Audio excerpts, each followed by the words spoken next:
Pak Menko PMK 23 tahun 2020 yang waktu bulan Maret yang lalu kita keluarkan khusus memberikan insentif perpajakan bagi industri manufaktur 19 subsektornya akan segera direvisi. Kita harapkan akan segera selesai, kalau tidak minggu ini awal minggu depan. Kita harapkan mungkin bisa minggu ini selesai dari proses untuk harmonisasi dan penyelesaiannya. Artinya untuk 18 sektor dan 749 KBLI yang tadi sudah dibacakan oleh Pak Menko akan bisa mendapatkan insentif perpajakan. Tadi 18 sektornya sudah disampaikan oleh Pak Menko, jumlah KBLI-nya mencapai 749. Ini hampir seluruh sektor di dalam perekonomian kita mendapatkan insentif perpajakan ini. Total estimasinya kita perkirakan akan mencapai 35,3 triliun plus untuk yang UMKM di mana pajaknya ditanggung pemerintah sehingga mereka tidak membayar pajak yang 0,5% itu selama 6 bulan. Pajaknya ditanggung pemerintah. Itu akan menjadi tambahan stimulus bagi UMKM. Ini nanti kita akan atur di dalam peraturan yang baru.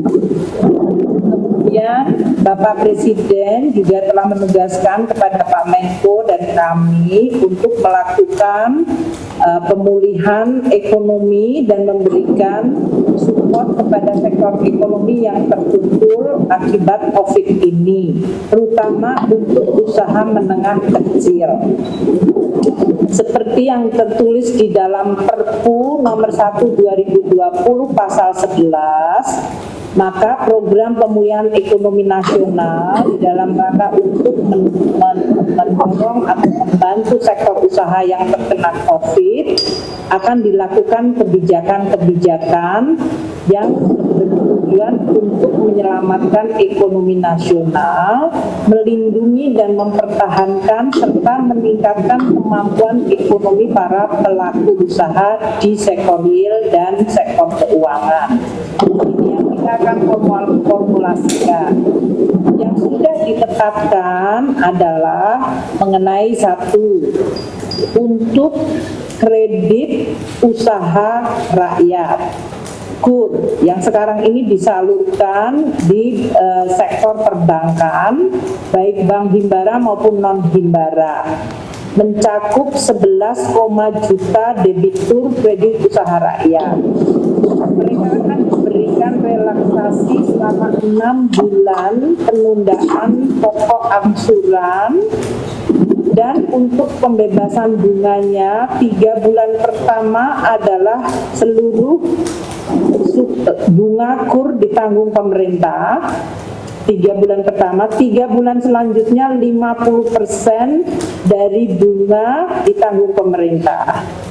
Jadi untuk seluruh 11,9 juta debitur KUR akan mendapatkan situasi 6 bulan tidak mengangsur pokok dan bunganya dibayar pemerintah untuk 3 bulan pertama dan 3 bulan selanjutnya 50% dari bunganya. Ini nanti akan dilaksanakan, petunjuknya sedang kita selesaikan bersama-sama dengan OJK dan perbankan. Kedua, untuk KUR ini adalah mereka yang meminjam hingga 500 juta rupiah. Untuk kredit ultramikro yang mereka pinjamannya adalah sampai dengan 10 juta, saat ini ada 1 juta debitur yang meminjam melalui ultramikro yang dibiayai oleh PIP, yaitu program investasi pemerintah. Total outstandingnya 2,4 triliun. Mereka juga mendapatkan relaksasi 6 bulan seperti yang diperoleh oleh kredit usaha rakyat.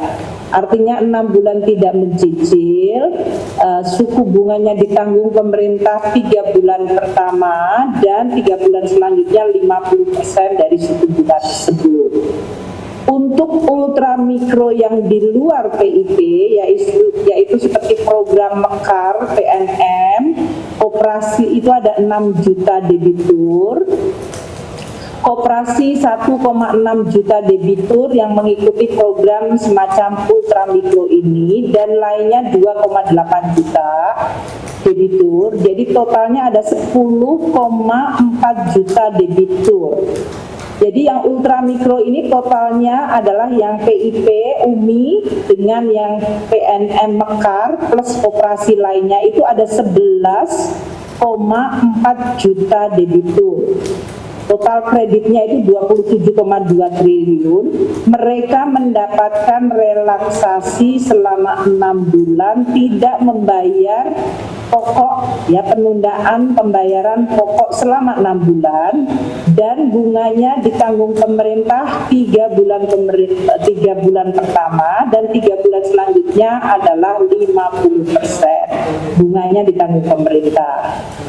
Ini juga termasuk nanti pegadaian. Hanya yang untuk pegadaian karena mekanismenya agak spesifik, nanti kita akan bahas.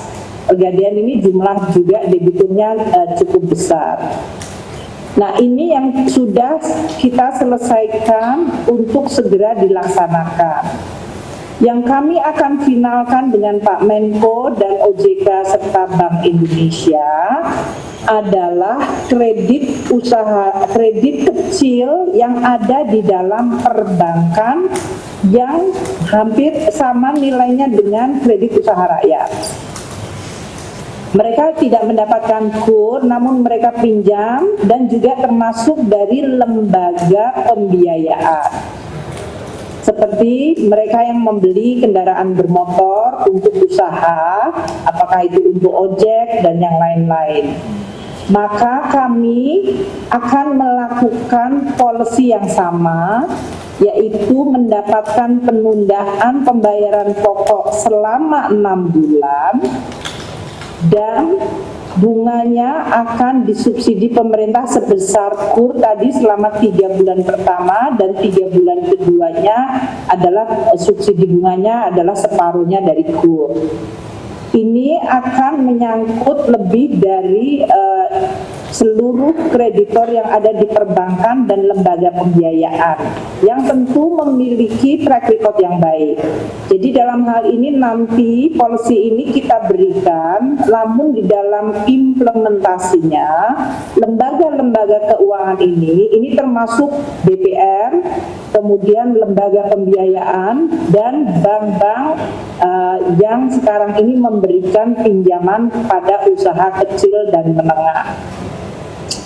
Kita akan membicarakan untuk memfinalkan prosesnya dengan OJK dan Bank Indonesia agar program ini untuk mendukung usaha kecil menengah yang tadi pinjamannya setara dengan KUR, yaitu sampai dengan 500 juta, bisa mendapatkan juga fasilitas yang sama seperti KUR, yaitu relaksasi dan juga subsidi bunga atau bantuan pembayaran bunga oleh pemerintah.